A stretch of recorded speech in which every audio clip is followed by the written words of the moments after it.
हस्तिनापुर नामक एक सुंदर गांव में आदित्य और हरिता नामक पति पत्नी रहते थे।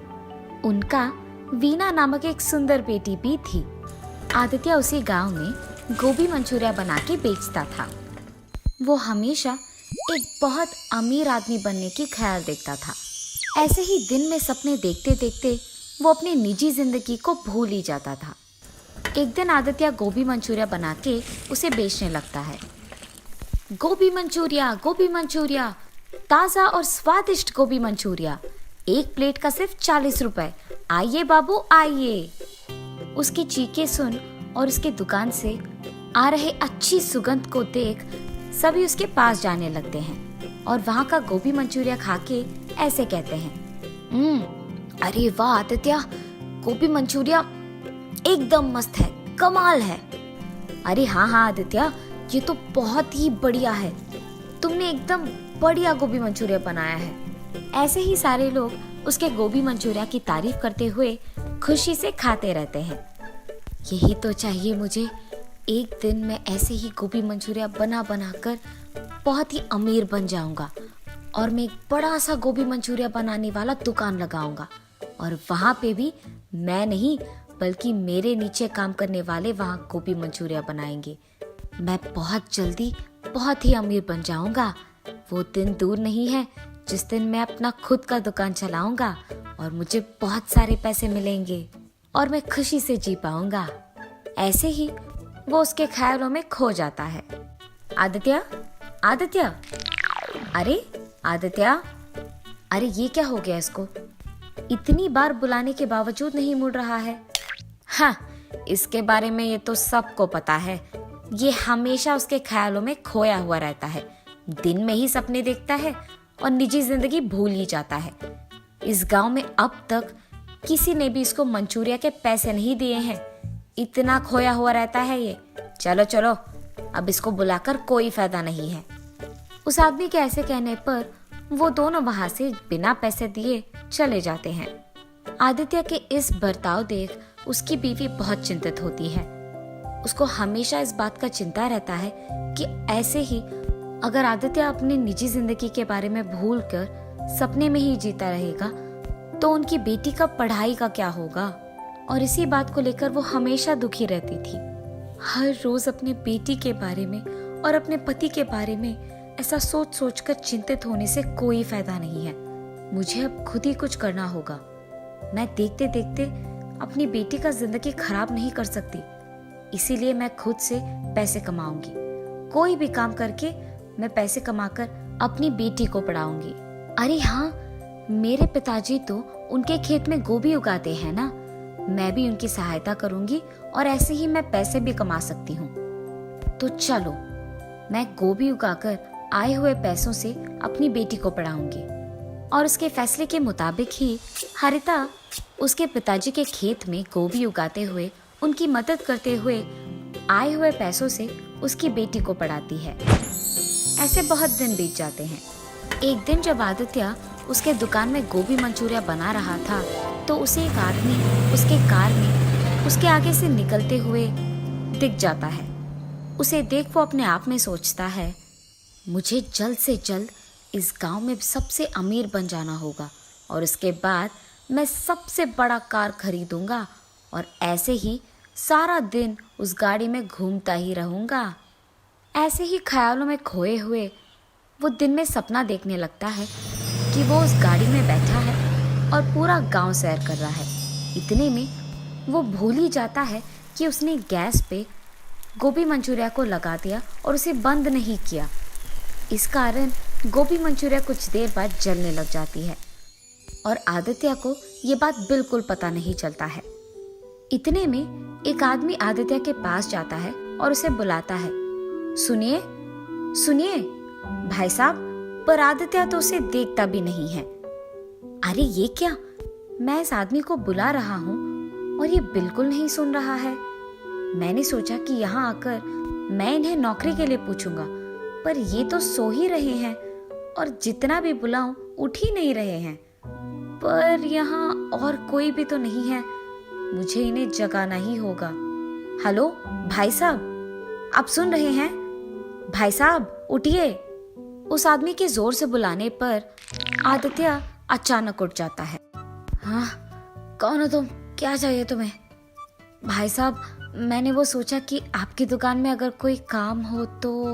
कोई भी काम चलेगा, मैं कुछ भी करने के लिए तैयार हूँ। मैं अपनी दुकान में काम खुद कर सकता हूँ। अरे यहाँ मैं आराम कर रहा था, अच्छा खासा एक सपने को देख रहा था और तुमने मुझे जगा दिया। चले जाओ यहाँ से, तुम्हारे कारण मेरा अच्छा सपना टूट गया। मैं तुम्हें कोई काम नहीं दूंगा। आदित्य के ऐसे कहने पर वो आदमी बहुत दुखी होता है और चुपचाप वहां से चलने ही लगता है कि इतने में उसे दुकान से जलने की बू आने लगती है। ये जलने की बू कहाँ से आ रही है और लग रहा है कि बहुत भयानक भी है। ये सोचते हुए वो इधर उधर देखने लगता है। इतने में उसको दिख जाता है कि ये बू आदित्य की दुकान से आ रही है और तुरंत वो आदित्य के पास जाकर कहता है, अरे भाई साहब, लगता है कि आपने बहुत मेहनत करके ये गोभी मंचूरिया बनाया है, पर आपने गैस बंद नहीं किया। शायद आप भूल गए होंगे। क्या? मैंने गैस बंद नहीं किया? ये कहते हुए आदित्य उसके गोभी मंचूरिया के पास भाग कर जाता है। उसे बर्बाद होते देख वो बहुत निराश होता है। मैंने इस आदमी पे चिल्लाया है और इसने फिर भी मेरा भला ही चाहा है। लगता है कि ये आदमी बहुत अच्छा है और नेक इंसान है। इसे अगर मैं काम पे लगा लूंगा तो दोबारा जलने से बचाएगा मेरे गोभी मंचूरिया को, और उसके सिवाय अगर मैं कभी अपने ख्यालों में खो भी गया तो ये मुझे संभाल लेगा। यही बेहतर है कि ये मेरे पास काम करे। सुनो, तुम्हारा नाम क्या है? जी, किरण। ठीक है किरण, तुम्हें कहीं जाने की जरूरत नहीं है। तुम मेरे यहाँ काम करोगे। कल से आ जाना। मैं मंचूरिया बनाऊंगा और तुम उसे जाकर अपने ग्राहक को दे दोगे, ठीक है? जी साहब, मैं कल से आ जाऊंगा काम पे। उनके फैसले के मुताबिक ही अगले दिन जब किरण काम पे आता है तो आदित्य गोभी मंचूरिया बनाते रहता है और किरण उन्हें ग्राहकों को पहुंचाते रहता है। पर हर रोज की तरह उस दिन भी आदित्य उसके ख्यालों में खोए रहता है और पैसे लेना भूल जाता है। तब किरण सारे ग्राहकों को गोभी मंचूरिया पहुंचा के उनसे पैसे ले लेता है। रात होने के बाद आदित्य वापस निजी जिंदगी में आ जाता है और कहता है, हाँ, लगता है रात हो गया। चलो किरण, हम सामान लेकर घर चले जाते हैं। जी साहब। और साहब, आज के पैसे ये लीजिए। हाँ, मुझे तो पता भी नहीं था कि तुमने ग्राहकों से पैसे लिए हैं, और तुम ये बात छुपा भी सकते थे, पर तुमने ऐसा नहीं किया और बहुत ईमानदारी से तुमने मुझे आज के पैसे दिए हैं। मैं हमेशा अपने ख्यालों में खोया रहता हूँ, इसलिए कभी पैसे घर लेके नहीं गया हूँ, पर आज सिर्फ तुम्हारे कारण मैं इन पैसों को घर लेके जाने वाला हूँ। मुझे बहुत खुशी हो रही है। ये लो, इसमें आधा हिस्सा तुम्हारा है।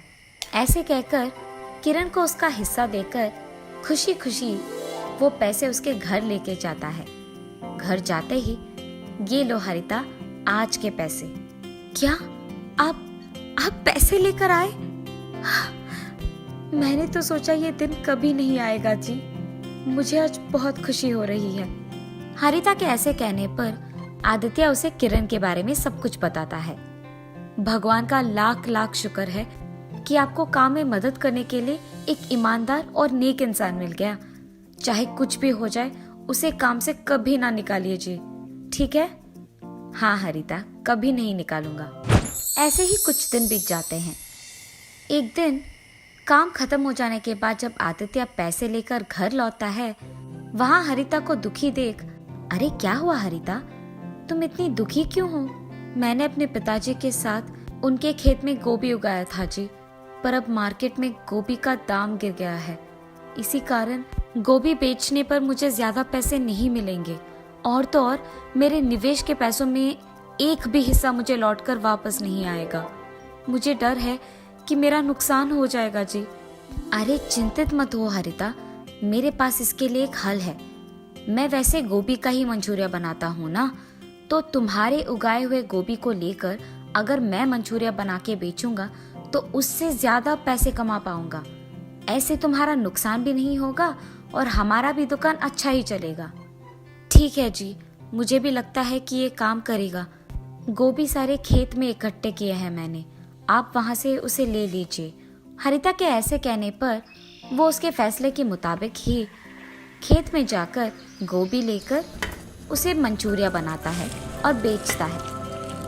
कुछ दिन बीत जाने के बाद जब वो आए हुए पैसों का गिनती करता है तो बहुत सारे पैसे मिलते हैं और वो लाभ में होते हैं। वो खुशी खुशी उसके बीवी के पास जाकर उसे ये खुशखबरी देता है। क्या आप सच कह रहे हो? हमें लाभ हुआ है? मुझे बहुत खुशी है जी। इसका मतलब तो ये है कि जब भी आप ख्यालों में खोए नहीं रहते हैं तो आपका दिमाग भी बहुत तेज चलता है। मुझे तो लगा कि आप उन ख्यालों से कभी बाहर नहीं आएंगे, पर आज आपको ऐसे देखकर मुझे बहुत खुशी हो रही है। अब से हर साल मैं अपना गोभी उगाकर आपको ही दूंगी और आप ऐसे ही लाभ बनाएंगे। मंजूर है? हाँ हरिता, मंजूर है। उसके बाद आए हुए पैसों में कुछ हिस्सा आदित्य किरण को देता है और बाकी के वो अपने दुकान में निवेश के रूप में लगाता है। आदित्य जल्द ही उसका अपना दुकान लगाकर उसमें किरण के साथ गोभी मंचूरिया बना के उसे बेचने लगता है। स्वादिष्ट गोभी मंचूरिया बनाने के कारण सारे ग्राहक उसके पास ही आते हैं और बहुत ही जल्द आदित्य बहुत अमीर बन जाता है और एक बड़ा सा गाड़ी और घर खरीद के वो उसके ख्यालों को सच में बदल देता है और खुशी से जीने लगता है। किरण, आज मैं अमीर हूँ, मेरे पास गाड़ी है, बंगला है और मैं खुश हूँ। ये सब सिर्फ तुम्हारे कारण हुआ है।